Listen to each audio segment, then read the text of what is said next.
It can be a challenge to be an introvert in a world that favors extroverts and high energy. But Dr. Arnie Kozak, author of the audiobook The Awakened Introvert, has an encouraging suggestion. Embrace being an introvert. In fact, the Buddha himself was an introvert. Dr. Kozak shares how accepting your introversion can help you awaken to your greater potential as a human being. Hi, welcome to Your Great Journey. We offer brief tips, techniques, and insights to help you move in positive directions and master big change. For more information, please visit yourgreatjourney.com.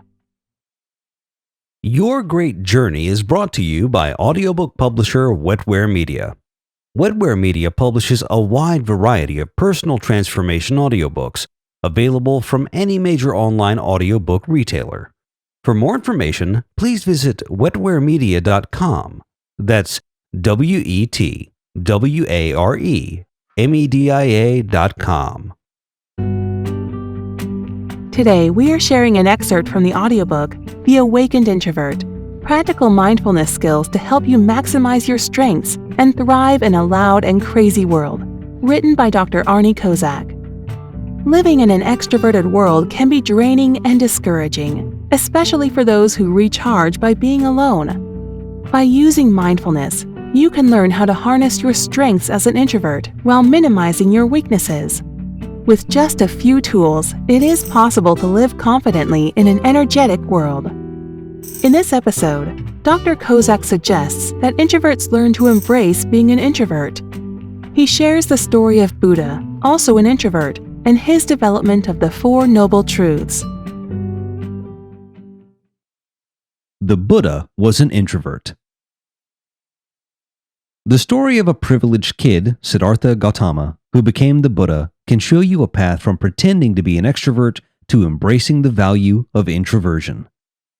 Despite living 2,500 years ago, the Buddha's story has a lesson for introverts living today because it appears that he was an introvert who lived much of his earlier life conforming to extrovert expectations.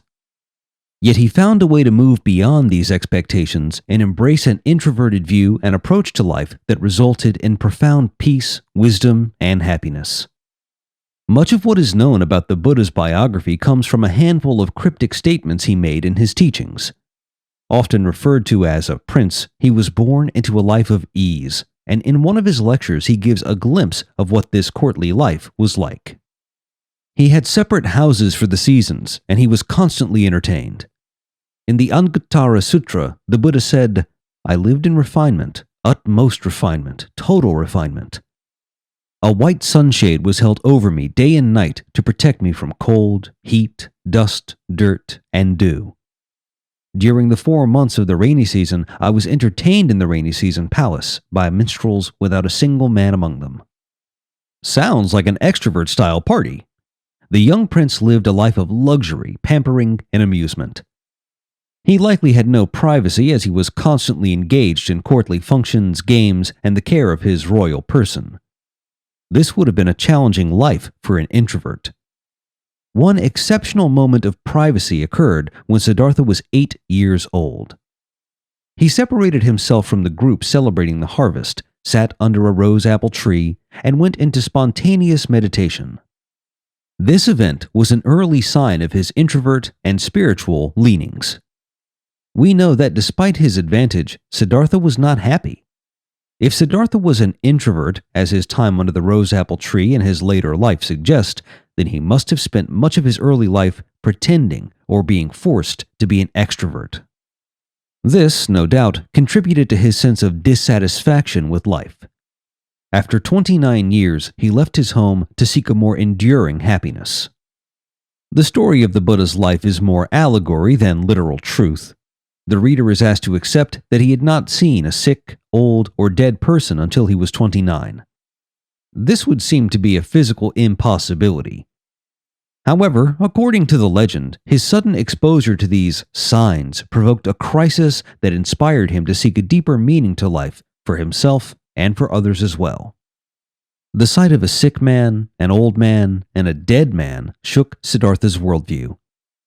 He realized how impermanence pervaded everything, especially human life. From then on, it made no point to him to blindly pursue pleasure because all of life was fleeting. There had to be a way to escape from the pervasive dissatisfaction that he felt in his own experience and the experience of those around him. He then set out as a wandering yogi, living in the forest for the next 6 years and practicing extreme privations.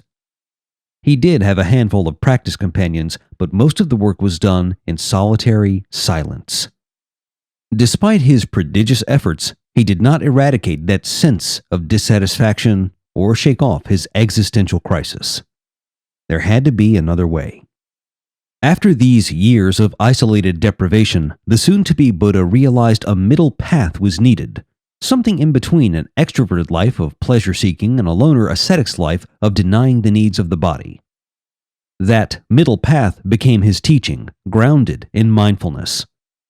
The path the Buddha advocated was more weighted toward the introverted side of the continuum, practicing alone and in silence.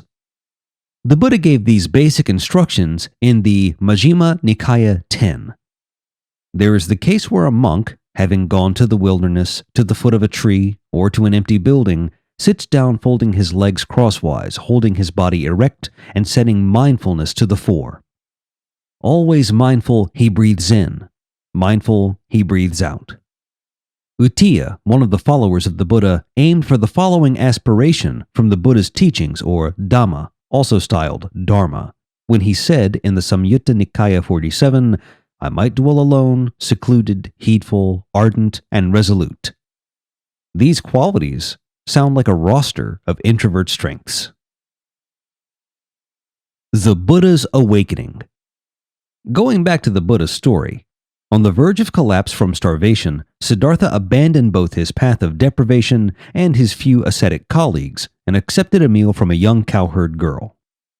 Fortified by this simple meal of rice wrapped in a banana leaf, he sat down under a tree and resolved to not get up until he had found a way beyond the pervasive stress he felt in his life, a stress that appeared to be universal for others as well. When the Buddha sat down under a peepal or fig tree, now known as the Bodhi tree, in what is now Bodh Gaya, India, he went into a period of intensive meditation. He practiced what we would now call mindfulness meditation. He focused on his breathing and bodily sensations. He saw his thoughts, memories, and emotions come and go. In the midst of these observations, he noticed something profound. Everything was constantly changing, including his sense of self. He discovered that this sense of self arises out of all the other mental processes of the mind and does not have an independent existence. However, for the preceding 35 years, he had been living his life as if this self did have an independent existence, and this mistaken belief was the root cause of all suffering. These insights brought about an awakening. The now Buddha, which simply means awakened one, realized that the self, while embedded in a personality, is not a solid entity. The self is fluid, impermanent, and malleable. Many yogis had achieved profound states of meditation long before the Buddha, but he was the first yogi to bring a radical cognitive and self-empowering view to the problem of existence. Buddhist scholar Richard Gombrich highlights the Buddha's revolutionary insight when he notes, "A great deal of modern education and psychotherapy consists of making people aware that they are responsible for themselves. In fact, we consider that it constitutes a large part of what we mean by becoming a mature person. It is amazing that someone should have promulgated this idea in the 5th century BC, and hardly less remarkable that he found followers. 2,500 years ago, people relied on priests, rituals, and faith-based dogmatic beliefs for their salvation.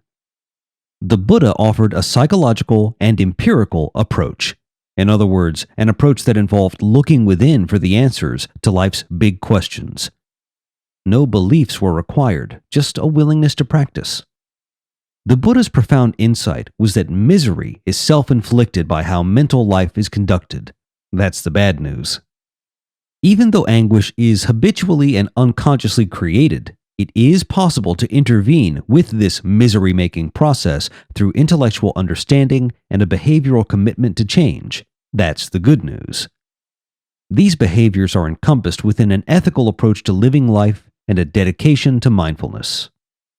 The Buddha probably did not think in terms of introversion and extroversion because those terms were not in fashion, but he likely did observe that some people were externally focused while others were more interior. Introverts and extroverts will come to the internal work of mindfulness from different starting points, but will ultimately wind up in the same place. That is, all will need to transcend the labels of introvert and extrovert. The extrovert must slow down long enough to look within. The introvert must disentangle the mind from self-generated stories long enough to bring attention to what is happening now. It's an over-under problem. The introvert is over-interested in the interior, while the extrovert is under-interested. The introvert gets bogged down in stories and can spend a lot of energy lost in thinking. Life is overshadowed by imagination. Mindfulness helps introverts to reorient to the reality of the present moment. Regardless of the starting place, the Buddha's teachings apply to everyone, introverts and extroverts alike. His first set of teachings came soon after his awakening under the tree, and these teachings are known as the Four Noble Truths. Thanks for listening to this excerpt from the audiobook, The Awakened Introvert.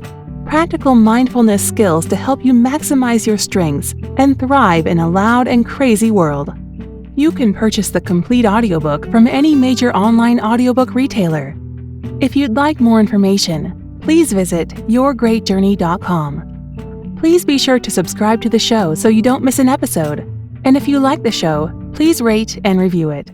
And please share it with friends who might also enjoy it. Thanks for listening.